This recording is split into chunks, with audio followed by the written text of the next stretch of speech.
자, 계속해서 더불어민주당 법률위 부위원장인 조기현 변호사 그리고 최진영 변호사와 정치권 소식 짚어보겠습니다. 어서 오십시오. 네, 안녕하십니까. 반갑습니다. 국민의힘 대선 후보인 김문수 후보가 이제 후보로 선출된 이후에 의원총회에 처음으로 참석했는데 환하게 웃으면서 하트표도 하고 꽃다발도 주고 받았는데 화기애애한 분위기도 잠시였습니다. 단일화 관련 김 후보와 지도부 간의 발언 들어보시겠습니다. 당 지도부는 현재까지도 저 김문수를 끌어내리고 무소속 후보를 우리 당의 대통령 후보로 만들기 위해 온갖 불법 부당한 수단을 동원하고 있습니다.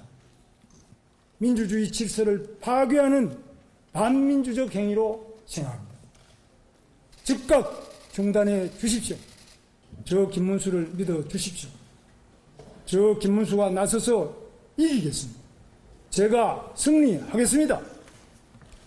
함께 갑시다. 감사합니다.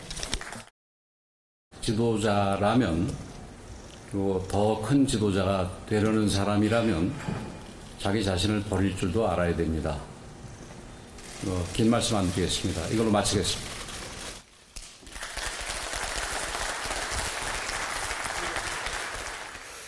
자, 최진영 변호사님, 지금 김문수 후보가 의원총회에 참석한다는 소식이 알려졌을 때부터 이런 상황을 예상하셨는지도 궁금하고 또 이게 지금 어쨌든 정치로 푸는 게 아니라 뭐 지금 가처분 신청까지 가다 보니까 결국은 법적인 공방으로 가게 될까요? 사실 예상하기 쉽진 않았던 것 같습니다. 의원총회에 벌써 지금 며칠째 지금 계속 의원총회가 이루어지는데 사실은 약간 아웃복싱으로 하시면서 의원총회 의원들과 직접 맞부딪히지는 않았었는데 오늘 전격적으로 오전 11시에 실제로 지금 의원총회가 있었고 네. 처음에 11시라고 했다가 11시 반으로 미뤄진다고 했던 것 같은데요. 처음에 시작할 때는 좀 화기애애했습니다만 한마디로 내가 국민의힘 대선 후보다. 그냥 한 방에 어떻게 보면 선언을 하고 네. 그냥 바로 빠져버린 그런 상황이 됐던 건 아니겠습니까? 그러다 보니까 그 현실적으로 서로 대화가 오가고 내부적인 협의를 할 시간조차도 없었던 그런 상황이 됐던 것 같은데요. 사실 이렇게 한 것은 나름대로의 김문수 후보 캠프의 전략이 아니었던가 하는 그런 생각이 같습니다. 일단 본인들이 이제 국회로 가지 않는 건 아니다. 하지만 가선 내 의견을 명확하게 지금 밝혔다. 그리고 지금 당헌 당규에 따를 때에 어쨌든 그 국민의힘 후보는 나다라는 것을 명확히 하고 왔지 않습니까? 네. 그렇기 때문에 그 이후의 절차, 한마디로 오늘 같은 경우에는 어제부터 오늘까지 당원 그리고 또 일반 국민들 상대로 한 여론조사 결과 그 부분과 관련해서 더 이상 하지 마라라는 메시지까지 명확하게 돌직구를 날렸기 때문에 네. 사실상 더 이상 국민의힘 그 현재의 지도부가 단일화를 위한 어떤 절차를 한마디로 김문수 후보의 의사에 반해서 진행할 수 있을지 상당히 난항에 부딪힌 상황이 아닌가. 더불어서 좀 전에 말씀하신 것처럼 지금 어떻게 보면 중앙선거관리위원회에서 어제 오늘 했던 여론조사 결과를 공표하지 못한다. 네. 이게 그 언론에 공표하는 것을 넘어서 아예 쓰지 못한다는 취지인 것 같아서 사실상 그 결과를 가지고 이 후보를 단일화하는 절차를 나가기는 현실적으로 조금 어려워진 것이 아닌가 하는 그런 상황이 아닌가 저는 생각합니다. 그렇습니다. 뭐 상대당 상황이긴 하지만 조기현 변호사님, 지금 김문수 후보가 좀 퇴장할 때 뭐 일부 국민의힘 의원들이 항의를 한다거나 아니면 또 막아서는 모습도 지금 보시는 것처럼 볼 수가 있었는데 이 의원총회 모습 어떻게 보셨나요? 그 말이 딱 떠올랐습니다. 김상욱 그 의원이 탈당을 하고 네. 밝힌 변에서 국민의힘은 정당의 기능을 잃었다라고 얘기를 했는데요. 그 단적인 모습을 오늘 보여줬다고 봅니다. 김문수 후보는 어찌됐든 국민의힘 당원들과 지지자들이 5월 3일 날 선출한 당의 후보자입니다. 네. 당의 후보자를 사실상 억지로 눌러 앉히는 방식으로 단일화를 추진해 왔던 이 국민의힘 지도부와 일부 의원들 그리고 김문수 후보 간에 저런 갈등은 피할 수 없는 것이죠. 저는 저것이 후보 단일화를 위하로 가는 어떤 이 과정에서 있을 수 있는 여러 가지 상황 이런 것이 아니라 당이 더 이상 수습 불가 국면으로 가고 있는 모습을 그대로 국민들에게 보여준 것이고요. 네. 1차 단판, 어제 2차 또 공개적인 회동, 또 오늘 공개된 의원총회까지 도대체 국민의힘 지도부, 또 김문수 후보, 또 한덕수 후보 측이 이 단일화를 왜 하는지, 그리고 어떤 목표를 향해서 어떻게 할 것인지에 대한 전혀 정리된 어떤 계획이나 전략이 없는 상태에서 우격다짐식으로 추진해온 결과가 오늘 공개된 의총의 모습을 통해서 드러났다 이렇게 봅니다. 예, 오늘 김문수 후보의 발언 하나만 더 들어보겠습니다. 무소속 후보가 입당도 하지 않고 우리 당 후보가 되는 경우를 상정해서 그 무소속 후보가 기호 2번을 달고 우리 당의 자금과 인력으로 선거운동을 할 수 있도록 하기 위해서는 물리적으로 꼭 7일까지 단일화가 되어야 한다는 논리였습니다. 입당도 하지 않은 무소속 후보가 우리 당의 대통령 후보가 될 수 있도록 실무적으로 도와주기 위해서 모든 작업이 시작되고 있다고 느낄 수밖에 없었습니다. 최 변호사님, 지금 김 후보는 강제 단일화는 안 된다. 당은 그럼에도 11일까지 단일화해야 된다. 하지만 조금 전에 중앙선관위에서 단일화 여론조사 결과 공표는 불가하다. 그러면 이제 이거 어떻게 해야 되는 거예요?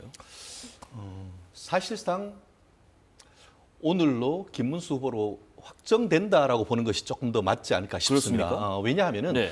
김문수 후보 같은 경우에는 본인 스스로 어쨌든 그 단일화 적어도 그 5월 11일까지 단일화할 의사가 없다라고 하고 조금 전에 말씀하셨던 그 한덕수 국무총리 대통령 권한대행 예비 후보 같은 경우에도 본인이 그때까지 단일화가 안 된다고 하면은 무소속으로 등록할 생각이 없다라고 선언했는 건 아니겠습니까? 네, 조금 전 말씀하셨죠. 예, 그렇기 때문에 저는 오늘 나오셔가지고 무소속으로 등록하고 조금 장기전을 가지고 어떻게 보면 단일화를 할 수 있겠다라는 의견을 밝힐 가능성도 배제하지 않고 있었었는데 오늘 조금 전에 KBS를 통해서 무소속으로 나오는 것은 완전히 선을 그었던 이런 부분이기 때문에 사실상 이런 상황 속에서 국민의힘 내부적으로 어떤 법적 절차를 거쳐가지고 사실상 후보를 교체하기는 물리적으로나 법률적으로 상당히 부담스러울 수밖에 없는 상황이 아닌가 싶습니다. 네네. 나아가 지금 오늘 오후 빠르면은 김문수 후보님 측에서 제기했던 그 법률적인 절차 예. 이런 부분이 지금 진행되고 있고 그 결과가 나올 가능성이 있는데 물론 그 결과에 따라서 약간 변경될 가능성도 없진 않습니다만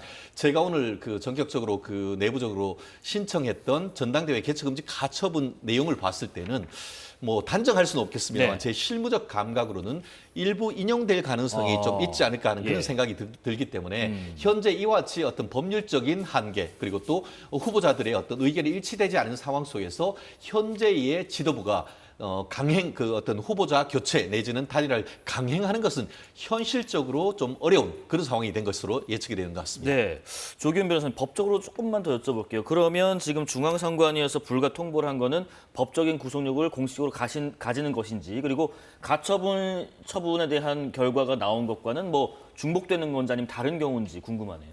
좀 다르죠. 네. 어쨌든 뭐 선관위의 그는 뭐 여론조사 결과를 공표하지 말라는 것. 그러니까 외부로 공개되는 일체 행위가 금지되는 겁니다. 아마 그게 언론에 인용된다고 하는 것조차도 금지가 될 거고요. 그러면 이제 그걸 활용한 어떤 단일화는 사실상 불가합니다. 그러면 후보자의 결단에 의한 단일화밖에 안 남았는데 그 가능성은 낮고 이제 결국에 지금 가처분이 여러 개가 지금 그 신청이 돼 있습니다. 네네. 이 당협위원장들이 낸 전당대회 개최 금지 가처분이 있고요. 김문수 후보의 후보자 지위 인정 가처분이 있고 또 뭐 여론조사는 이제 그 여론조사의 무효 또 가처분이 있습니다. 네. 그런데 그 김문수 후보의 후보 지위 가처분이라든가 전당대회 중지 가처분 같은 경우에 말씀하신 대로 뭐 인용될 가능성이 있긴 한데요. 이게 이제 강제적인 집행력을 가지는 건 아닙니다. 그 결정이 있다고 해서 무조건 뭐 안 되는 건 아니죠. 근데 이제 그 취지에 반한 어떤 추가적인 후보 등록 행위가 있거나 하는 경우에는 추가적인 또 다른 법적 판단을 통해서 완전히 다 무효가 될 가능성이 있어서 그 경우는 그러면 국민의힘 후보가 한독수로 단일화되든 안 되든 아예 없는 상태가 될 수 있기 때문에 그 경우는 선택지가 되기는 어렵습니다. 네. 그것 때문에 아마 이제 변호사님께서도 오늘로서 사실상 방식의 단일화는 어렵지 않겠느냐 이렇게 보시는 것 같아요. 아마 국민의힘 지도부도 역시 마땅한 다른 선택지가 없을 것으로 보입니다. 최종적으로 김문수 후보나 후보 측을 압박해서 예. 스스로 내려놓는 결단을 하는 것 외에 효력 있게 강압적으로 강제적으로 김문수 후보의 어떤 자리를 박탈할 그러니까 후보를 교체할 수단은 이제 거의 없는 것으로 보입니다. 그러니까 후보 대 후보가 어떻게 보면 정치 대 정치로 단판으로 이렇게 뭐 단일화를 하지 않는 한 극적으로 사실상 이 기회가 좀 옅어진 거 아닌가라는 두 분의 의견이신 것 같습니다. 자, 어제요 김문수 후보와 앞서 출연한 한덕수 예비 후보가 2차 회동했는데 이 자리에서도 역시 대화가 도돌이표 그리고 평행선이었습니다. 후보님, 시간이 없습니다. 당장 오늘 내일 결정하십시오. 어떤 절차도 좋습니다. 네. 어떤 방식도 좋습니다. 선거운동도 안 하고 등록도 안 하겠다 이 말씀 아닙니까? 그러면은 이거는 단일화도 아니고 이게 뭐예요? 그냥 자리를 내놔라는 거죠. 경선 다 거치고 돈 다 내고 저는 모든 절차를 다 따랐어요. 그런 사람한테 난데없이 나타나서 4월 19일부터 5월 6일까지 18일 동안의 과정에서 22번이나 단일화를 하겠다. 한덕수 후보와 단일화를 하겠다. 왜 또 일주일을 또 연기합니까? 그 후보님께서는 왜 지금 뒤늦게 나타나서 지금 이게 저 야외에서 있었다 보니까 이 또 생중계가 됐었고요. 모두가 다 지켜봤습니다. 이러다 보니까 이게 국민의힘 내부에서도 이렇게 공개적으로 생중계한 게 좋은 판단은 아니었다는 의견도 있는데 최 변호사님은 어떠셨어요? 선거 운동인지 낙선 운동인지 모르겠다라는 네. 그런 비판이 제 가슴을 좀 많이 때렸습니다. 말씀드린 것처럼 선거 운동을 한다고 하면 나를 선택해달라. 쉽게 말하면은 국민들 한 게 고해를 해야 되는 건 아니겠습니까? 고해를 하면은 호감을 줘야 되는 것이지 저 같은 거의 1시간 넘는 그 어떤 공개 회담을 통해서 사실상 많은 부분이 어떻게 보면 국민의힘을 지지하던 사람들도 적잖이 실망하고 마음을 돌렸던 그런 점에 있어서 과연 저런 방식의 어떤 그 단일화 협의 자체가 과연 적절했는 것인가 대해서는 굉장히 좀 그 우리가 내부적으로 특히 국민의힘에서 반성해야 되는 부분이라 생각을 합니다. 굳이 저렇게 공개된 자리 거기다가 두 분의 목소리만 들리는 것이 아니고 양측 지지층이 거의 뭐 그 항의하는 듯한 계속 어떤 그 소리가 들리는 그런 상황 속에서 지켜보는 많은 국민들이 좀 피곤했을 것이고 그런 점에서 국민의힘에서는 오히려 국민들에게 사과해야 되는 것이 아닌가 하는 그런 생각도 사실은 들었습니다. 네. 다만 그럼에도 불구하고 또 그 정치란 것은 뭐 그런 얘기 하지 않습니까? 부고 외에는 모든 것이 노출되는 것은 하나의 또 전략이다 이런 얘기도 있는데 네. 어쨌든 네거티브한 측면이 하면서 그럼에도 불구하고 이런 얘기가 되고 있구나 국민들의 어떤 힘에 대해서 내부적으로 이렇게 어떻게 보면 치열하게 싸우고 있구나라는 것을 알렸다는 그 자체만은 또 나름대로 의미가 있다라고 보는데요.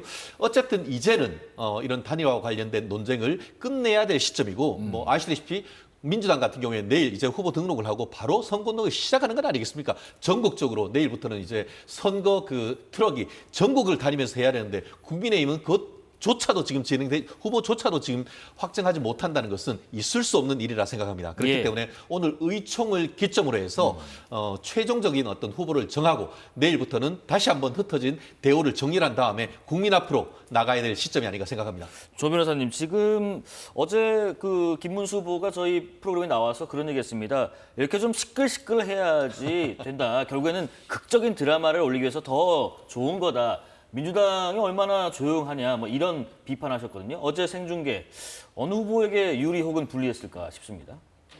그걸 따질 만한 가치가 없을 정도로 모두에게, 그러니까 국민의힘이나 두 후보 모두에게 상처만 남은 뭐 회담이었죠. 네. 그러니까 정당사에 전무후무한 최악의 정치 이벤트로 기록될 겁니다. 어제 이런 공개적 만남을 한다는 게 이 공개됐을 때만 해도 하루 저녁 사이에 양측 간에 모종의 일종의 의견 접근이 있나 보다. 뭔가 교감이 있었구나. 네, 네. 그러니까 이걸 공개적으로 하면서 그렇게 해서 내놓는 결론을 가지고 시너지 효과를 만들려는 기획된 이벤트가 아닐까라는 생각을 했는데 전혀 아니었던 거죠. 63분 동안 진행됐는데 사실 63초 안에 다 담을 수 있는 대화가 63분간 오간 겁니다.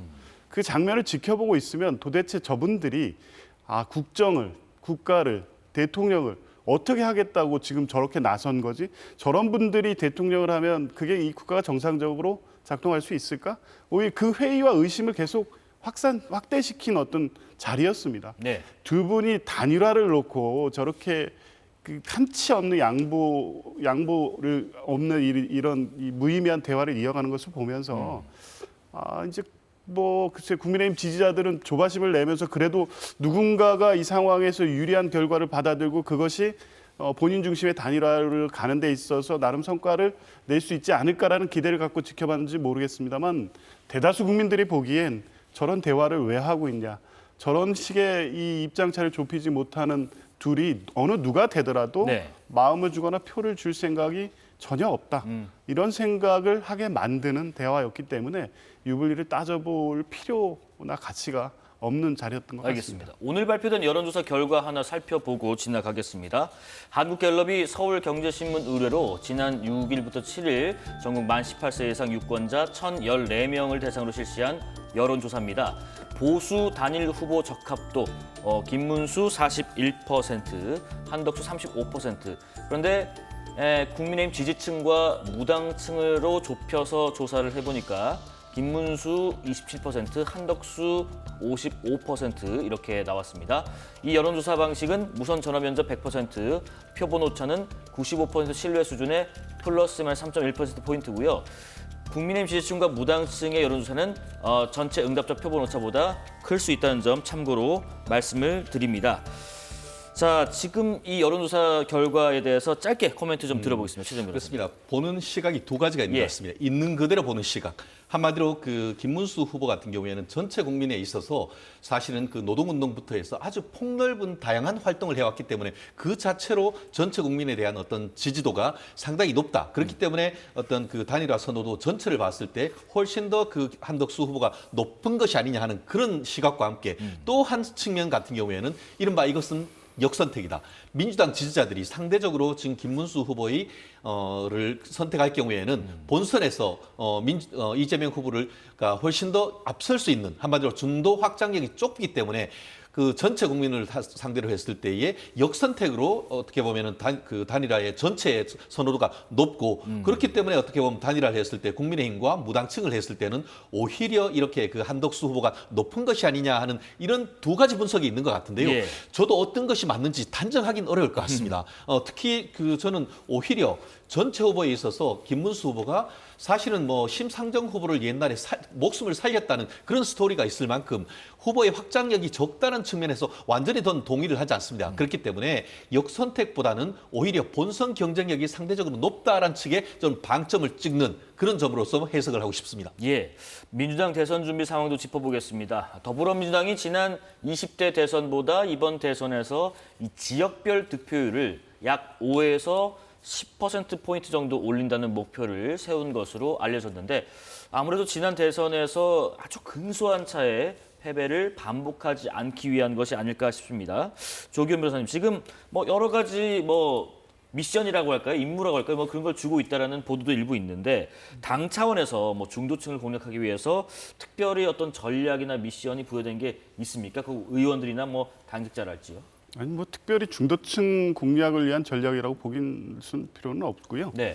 지금 일단은 뭐 이 대선에서 승리하는 게 일차적 목표고요. 승리를 하더라도 압도적으로 승리하는 것이 필요하다.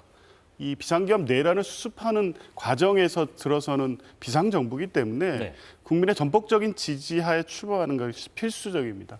당연히 대선 승리는 압도적으로 이루어져야 되는 것인데 지금 물론 국민의힘이 자중질환에 빠진 상태여서 뭐 쉽게 가는 게 아니냐 이렇게 보는 시각이 있을 수 있지만 그렇지는 않습니다. 어찌됐든 5월 11일 이후에 이 보수 진영의 후보가 정리가 되면 다시 이제 그 여론조사 격차는 줄어들 수밖에 없기 때문에 긴장하고 각 지역 위원회 또 당원들이 일선에서 모두 열심히 뛰어야 된다. 네. 목표는 승리고 압도적 승리가 필요하기 때문에 이런 것을 이제 각 지역에 주문을 하고 있는 것이고요. 중도층에 대한 공략은 이재명 후보 지금 하고 계신 행보로서 충분하다고 봅니다. 어제 경제 5단체장 이 회담 그 간담회 자리에서 보는 것처럼 주 52 그 정년 연장이라든가 주 4.5일제 같은 부분에 대해서 굉장히 합리적이고 실용적인 입장을 가지고 경제 5단체장들이 납득할 만한 어떤 이 절차에 대한 설명을 합니다. 강제적으로 하지 않고 양측을 설득해가면서 대안을 만들어 가겠다. 네. 그리고 이 부동산 정책과 관련해서는 이 문재인 정부가 실패했던 부분에 대해서는 바로 잡고 그리고 시장을 중심으로 해서 공급을 확대하는 방식. 그러니까 일반적으로 왜 실패했는지에 대한 진단에서부터 출발해서 새롭게 대안을 만들어가는 이 과정 자체가 이 민주당 또 이재명 후보에게 마음을 주지 못했던 중도층의 민심을 지금 얻어가는 과정에 있고요. 후보의 역할로서도 충분하다고 봅니다. 자, 이런 가운데 민주당이 단독 처리한 형사소송법 개정안이 논란입니다. 민주당은 처음에 준비한 형소법 개정안에 피고인이 대통령 선거에 당선된 때에는 법원은 당선된 날부터 임기 종료 시까지 결정으로 공판 절차를 정지해야 한다는 조항을 넣었는데, 자, 민주당은 우선 이재명 후보 공직선거법 위반 파기환송심이 대선 이후로 연기되면서 한숨 돌렸지만 조희대 대법원장의 공세의 고삐를 놓치지 않고 있는 상황입니다. 자, 그런데 지난 7일 법사위 처리 막판에 이 조항에 다만 피고 사건에 대해서 무죄, 면소, 형의 면제 또는 공소 기각의 재판을 할 것이 명백한 때에는 그러지 아니한다라는 내용을 추가해서 수정안을 통과시켰거든요. 최진영 변호사님, 지금 이게 이재명 후보 한 사람을 위한 법 개정이 아닌가라는 비판이 일부 나오고 있습니다. 일부가 아니고 법조계에서 다수연애라고 네. 저는 생각합니다. 이걸 하기 위해서는 그 전에 헌법 1조부터 민주당은 바꿔야 된다고 합니다. 헌법 1조, 대한민국 주권은 국민에게 있고 모든 권력은 국민으로부터 나온다라고 했는데, 이런 내용이라고 한다고 하면 대한민국 주권은 이재명에게 있고 모든 권력은 이재명으로부터 나온다라는 얘기나 다름없는 것 아니겠습니까? 대한민국 대통령, 지금 대통령 지금도 없고 되면은 누굽니까? 바로 이재명만을 위한 것 아니겠습니까? 만약에 이 내용이 이번에 대법원에서 파기환송이 안 됐다라고 하면은 이런 형사소송법 개정안을 만들었겠습니까? 대한민국의 대통령이 100명이 있습니까? 10,000명이 있습니까? 1,000,000명이 있습니까? 네. 이 부분은 기본적으로 헌법 1조에 정하는 국민주권주의에 반하고 그 다음으로 헌법이 있는 헌법 11조 평등 원칙에 반하는 것 아니겠습니까? 대한민국 헌법 위에 그 헌법 앞에 모든 국민은 평등합니다. 그런데 유일하게 평등하지 않고 특권을 가진 사람이 이재명 후보라는 것을 확인한 것 아니겠습니까? 예. 거기다가 처음에는 지금 말씀하신 것처럼 대통령이 당선되면은 바로 어떻게 보면은 재판을 정지하도록 돼 있는데, 이걸 봤더니만 이것만 바꾸는 것이 아니고 공직선거법상의 허위사실 공표와 관련해서 행위 부분을 딱 떼가지고 그냥 형을 폐지해버리는, 그러면은 기소된 이후에 법이 폐지되면은 우리가 판결에 면소 판결을 하는 겁니다. 그래서 무면공이라고 하는데 무죄나 면소나 공소기각 판결을 할 경우에는 재판 진행할 수 있다. 이거는 초등학생이 봐도 한 사람을 알겠습니다. 위한 것이 네. 아니냐는 그 어떤 해석은 너무나 당연한 것 아니겠습니까? 어떻게 이런 얘기를 할 수 있는지 저는 법조인으로서 정말 참담할 따름입니다. 사실. 반론 듣고 마무리하겠습니다. 우리나라 대통령 선거가 이번으로 끝납니까? 이건 84조의 대통령의 불소추 특권을 구체하는 확인 규정이고요. 이후에도 이런 상황과 같이 정치 보복에 의해서 무작위 기소를 당한 대통령 후보에 대해서 국민들의 주권자로서의 선택까지 박탈당하는 상황을 막기 위한 거고요. 형사소송법 36조는 그 자체가 공판 절차의 정지 규정입니다. 그래서 이 의사결정에 문제가 생기거나 질병이 있거나 이런 경우에 306조 사항에서 중지할 수 있게 돼 있고요. 그다음에 사항에서 무죄 면소 공소 기각은 그 판단을 확실하게 할 경우에는 할 수 있다고 돼 있습니다. 그 조항을 확인하면서 그냥 집어넣는 겁니다. 그러니까 없는 조항을 만드는 게 아니에요. 공판 절차를 정지할 수 있는 306조 조항에 헌법 84조의 취지를 명확하게 하기 위해서 확인하는 입법이고, 이후에도 이런 식의 혼란을 막기 위한 불가피한 입법이다. 이런 네. 말씀드립니다. 자, 지금까지 정치권 소식 더불어민주당 법률위 부위원장 조기현 변호사 그리고 최진영 변호사와 말씀 나눴습니다. 고맙습니다. 주말 지나면 후보 등록 마감이고 대선이 20일 남짓 앞으로 다가옵니다. 사사건건은 정책 선거가 될 수 있도록 다음 주에도 대선 주자들의 정책을 짚어보는 시간 이어가도록 하겠습니다. 5월 9일 금요일 사사건건 여기까지입니다. 시청해주신 여러분 고맙습니다.